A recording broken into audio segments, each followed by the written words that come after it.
एक बार बताएं, चाइना ने वैसे ही अभी ताइवान के साथ, हिंदुस्तान के साथ, हांगकांग में, फिलीपींस के साथ सब जगह पे फ्रंट्स खोल रखे हैं। ऐसे में क्या वो ये अफोर्ड भी कर सकता है कि वो इस तरह की किसी दुस्साहस को पाकिस्तान के मिल के साथ प्लान करे?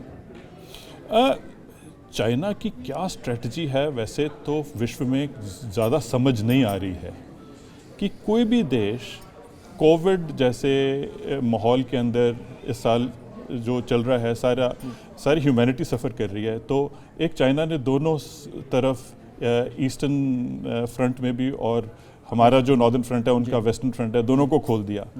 तो ये एक बड़ा सरप्राइज़ है कि क्या चाइना अपनी ताकत की आजमाइश कर रहा है या वो इस चीज़ का एडवांटेज लेना चाहता है कि पूरा ग्लोब सफ़र कर रहा है, तो मैं जब सफरिंग हो रही है तो मैं इनको और मौका दे के इनके ऊपर मैं वार करूं। और शायद ये उसकी एक स्ट्रेटजी भी हो सकती है कि कमज़ोर विश्व को देख के उनके ऊपर अटैक कर दो, चाहे वो ईस्ट है या वेस्ट है, उन्होंने अटैक कर दिया है।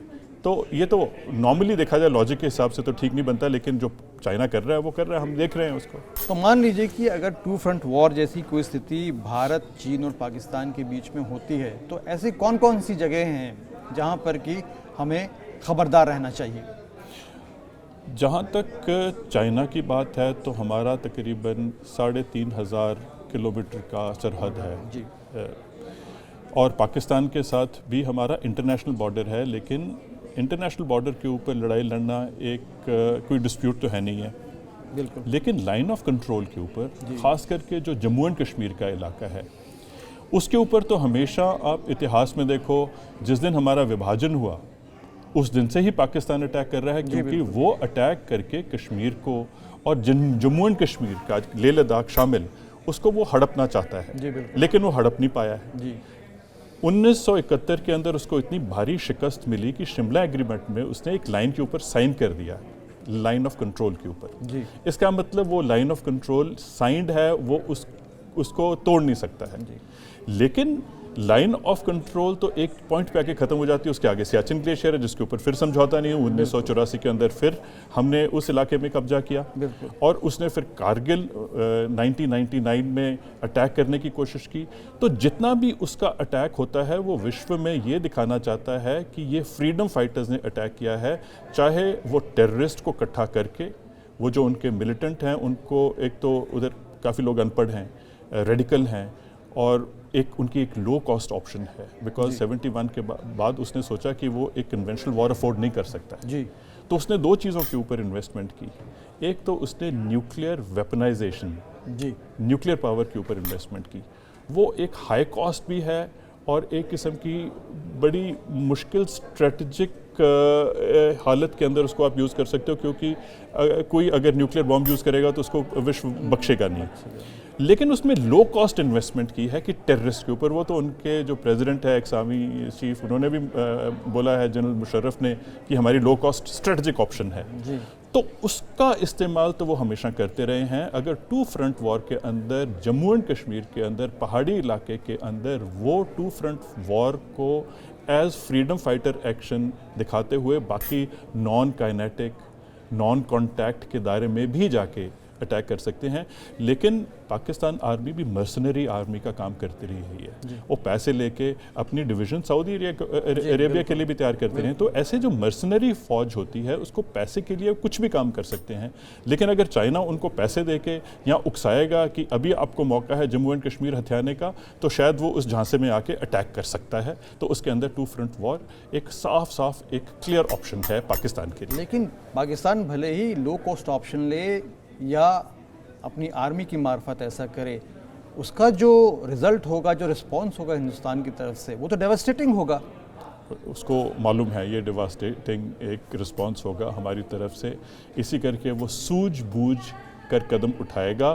वो नहीं पहल करेगा, वो सोचेगा कि चाइना पहल करे। अगर चाइना मार खाना शुरू कर दिया हिंदुस्तान से तो वो शायद कुछ भी नहीं करेगा, क्योंकि वो क्यों बुरा भी बने, हारे भी, और एक वीक पार्टनर के साथ पार्टनर बन के वो टू फ्रंट वॉर करे। लेकिन वो मौका देगा चाइना को इंडिया को पहले वीक करने का। लेकिन नॉर्मल टेररिज्म तो वो कभी भी शुरू कर सकते हैं, क्योंकि सालों साल तो वो चल रहा करता है, रहा लगातार चल रहा है वो वो तो हमारे ट्रुप्स को अपनी तरफ वेस्टर्न बॉर्डर की तरफ खींचने के लिए, ताकि हम चाइना बॉर्डर के ऊपर कम से कम रहें, ऐसी मोबिलाइजेशन ज़रूर कर सकता है, ताकि हमारी ज़्यादा से ज़्यादा फोर्सेस हैं वो चाइना बॉर्डर से हट के वेस्टर्न फ्रंट की तरफ आए। तो वैसी वाली स्ट्रेटजी, पोस्चरिंग जो है वो ज़रूर करेगा। अगर उसने टू फ्रंट वॉर के अंदर पहल करनी है, वो चाइना की हेल्प करेगा कि मैं कुछ उसके फोर्सेस को अपनी तरफ डाइवर्ट ज़रूर करूँगा। लेकिन भारत ने ये तो अपने परम्यूटेशन कॉम्बिनेशंस में इसको कैलकुलेट करके रखा होगा।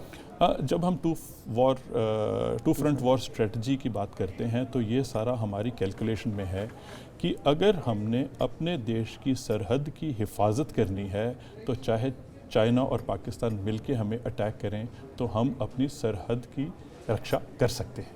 बिल्कुल, ये हमने कैलकुलेशन की हुई। लेकिन अगर ऐसा कुछ होता है तो पूरा विश्व भी इस चीज़ को देख रहा है। मेरा ख्याल पाकिस्तान का भी टू फ्रंट है, अफ़गानिस्तान की तरफ, ईरान की तरफ और अरेबियन सी की तरफ भी टू फ्रंट है उसका। वो भी कोई और देश आके उसको अगर वहाँ से अटैक करे तो फिर पाकिस्तान उसको कैसे हैंडल करेगा, उसको ज़रूर कैलकुलेट करेगा। सिमिलरली चाइना का भी टू फ्रंट है। चाइना का भी जो ईस्टर्न साइड है, ईस्टर्न सी बोर्ड है, आप साउथ चाइना सी कह लो, या आप उस साइड में जापान, और आपको पता है कि यूएसए के भी फ्लीट्स आए हैं, पैसिफिक कमांड है, तो वो भी एक फ्रंट है। तो चाइना के भी दो फ्रंट है। तो अगर इंडिया का टू फ्रंट होगा तो शायद उनको इसके लिए डील करना एक अपने कैलकुलेशन के अंदर सोचना पड़ेगा कि उनके भी दो फ्रंट खुल सकते हैं। जनरल पन्नू, ये बताइए कि दुनिया में, इतिहास में ऐसे कितने वाक़े हैं जब एक कंट्री के खिलाफ दो कंट्री ने मिलकर के टू फ्रंट वॉर की कोशिश की हो? इतने ज़्यादा वाक़या तो नहीं है कि एक ऐसी लड़ाई लड़े जो आपको वो कंक्लूजन तक ले जाए, लेकिन फर्स्ट वर्ल्ड वॉर और सेकंड वर्ल्ड वॉर तो बड़े रीसेंट उदाहरण हैं। जहाँ उसमें एक से ज़्यादा देश थे, एक से ज़्यादा देश बीच में आए, तो वो टू फ्रंट जो है फिर वो और कई देशों को इन्वॉल्व कर लेते हैं, तो वो एक ग्लोबल वॉरफेयर, फिर एक वर्ल्ड वॉर बन जाती है, जो शायद यूनाइटेड नेशंस आने के बाद, उसका मेन सेकेंड वर्ल्ड वॉर के बाद यूनाइटेड नेशंस की क्रिएशन इस करके हुई है कि दोबारा विश्व युद्ध ना हो। तो अभी तो ये भी बातचीत चल रही है कि यूनाइटेड नेशंस ने इतना अच्छा काम नहीं किया है कि वो जो वर्ल्ड पीस और प्रॉस्पेरिटी के ऊपर काम करना चाहता था, उसके जो P5 हैं वो तो उसको यूएन को अपने लिए इस्तेमाल करते, खास करके चाइना। बिल्कुल। तो आजकल एक बहुत बड़ी बहस शुरू हो गई है कि यूनाइटेड नेशंस की भी क्या हैसियत है कि वो ऐसे कॉन्फ्लिक्ट्स को अवॉइड नहीं कर सका। बिल्कुल सही बात है। हमारे प्रधानमंत्री नरेंद्र मोदी जी ने भी जो अभी अपना लेटेस्ट भाषण दिया था, संबोधन संयुक्त राष्ट्र जनरल असेंबली में, उन्होंने कहा था कि यूएन को बहुत तेज़ी से अब बदलाव की ज़रूरत है, नहीं तो वो फिर इररिलेवेंट हो सकता है। हाँ बिल्कुल, क्योंकि जैसी स्थिति बनी है कोरोना वायरस की, जी, उससे पहले तो चाइना एक वर्ल्ड का मैन्युफैक्चरिंग हब बन गया। उसने one belt one road initiative और BRI जिसको बोल देते हैं, बेल्ट एंड रोड इनिशिएटिव, वो शुरू कर दिया। वो तो एक्सपोर्ट करना चाहता था, अपना ट्रेड करना चाहता था, लेकिन उसने एक्सपोर्ट क्या किया? उसने तो कोविड एक्सपोर्ट किया है। जी। उसके बाद जो हम बोलते थे स्ट्रिंग ऑफ पर्ल्स, उसने स्ट्रिंग ऑफ पर्ल्स सिर्फ इंडिया नहीं, उसने पूरे विश्व में स्ट्रिंग ऑफ पर्ल्स की स्ट्रेटजी का इस्तेमाल किया। और उस टाइम पे वर्ल्ड हेल्थ ऑर्गेनाइजेशन की तरफ पूरी दुनिया देखती रही कि ये कुछ हमारी मदद करेंगे, लेकिन शायद चाइना के अंदर कोविड से इतनी कैजुअल्टी नहीं हुई है।